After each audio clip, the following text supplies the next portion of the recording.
gifted poet, ladies and gentlemen. David is, as many of you may know, a military man, romantic, love of the love of the military. I'm trying to couch that in the most polite and least suspicious. Yes, we're sort of getting onto a slightly more serious point. That David lost a very dear friend last year, and partly with a mindless partner, because of his love of Queen and country. We know that £1 from every book sold is going to go to a very, very important charity, about which a distinguished gentleman is about to say a few words. Ladies and gentlemen, it gives me equal pride and pleasure to introduce you to Brigadier Robin Bacon. Very much.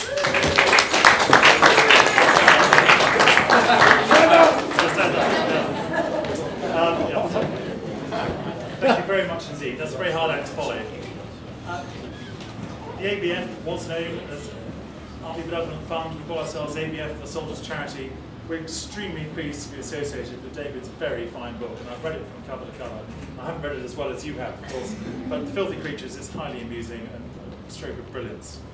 When I read the first poem, when we began this association, of course the first one was about my Labrador.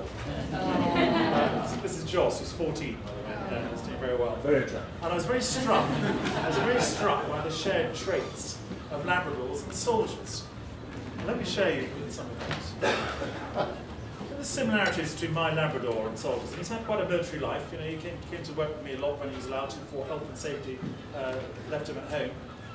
Firstly, unswerving loyalty. Unless there's something more interesting to sniff around. Obedience, willing to a point. Obviously, with a dog, it's fetch it yourself, you know, and so on. They both like to be praised.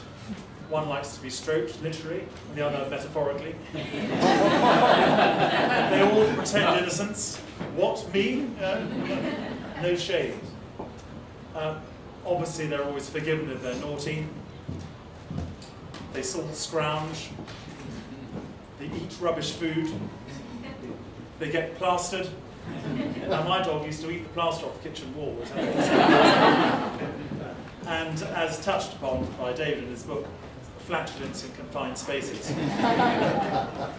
Now, there are some differences. So that was 9 similarities. And my 3 differences, this is probably career limiting here, so I'll get them out reasonably quickly. Well, the dog has no respect for rank. It slobbers over everybody. It doesn't matter who they are, whether they're royalty or generals or whatever. A dog generally has no body tattoos. But I note from your book, David, that Geoffrey, although he's a boar, has a 5-inch tracer tattooed on his nether regions. About that. That's good stuff. And then the final one is my dear Joss, this lovely chap of 14 years old. He has this habit of washing his nether regions any time, any place, particularly during dinner, underneath the table when you're trying to eat. Now, this requires a certain amount of flexibility, and Labradors, of course, can do that. And I'm told from a good source that only 1 in 100 men are able to do this. And there are 399 who tried.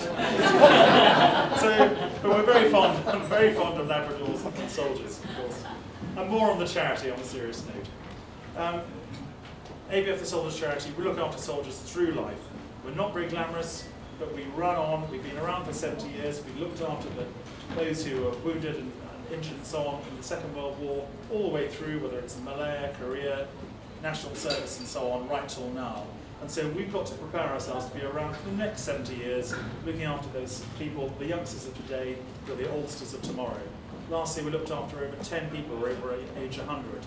Our eldest beneficiary is 108, our youngest is 2. So obviously families of soldiers not serving at that age.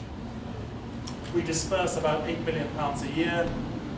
More than half of that goes to individuals, and about £3 million goes to specialist charities who help individuals, whether it's like combat stress.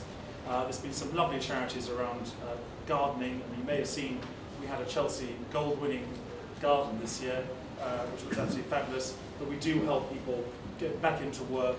If we can get someone into work through employment training, then job is everything going forward. So there's a real range of things that we do. We feel we are the backbone of military charities. As I say, not very glamorous, but we give up and we sort people out. We give out what we call a hand up, not a handout.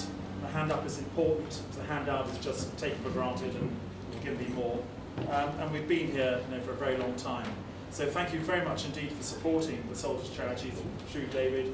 we love your support, we love your book, and we look forward to reading the next one as well. So David, thank you.